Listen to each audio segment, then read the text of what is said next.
काबा पर पहली नजर जी मैं देखता हूँ और आपको भी दिखाता हूँ। अल्लाह अकबर। इंसान बेशक खता का पुतला है, अल्लाह ताला की ज़ात बख्शने वाली है जी।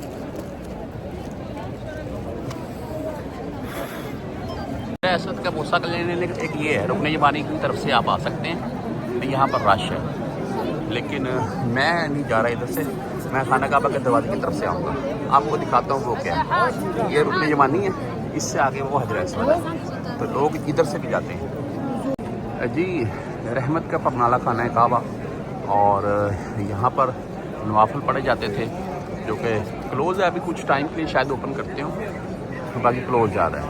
और देखना जी माशाल्लाह जी, खाना काबा दरवाज़ा देखना जी माशाल्लाह। और साथ में हजर असवद, कोशिश करता हूँ मैं हजर असवद तक पहुँचूँ, वो सा लोग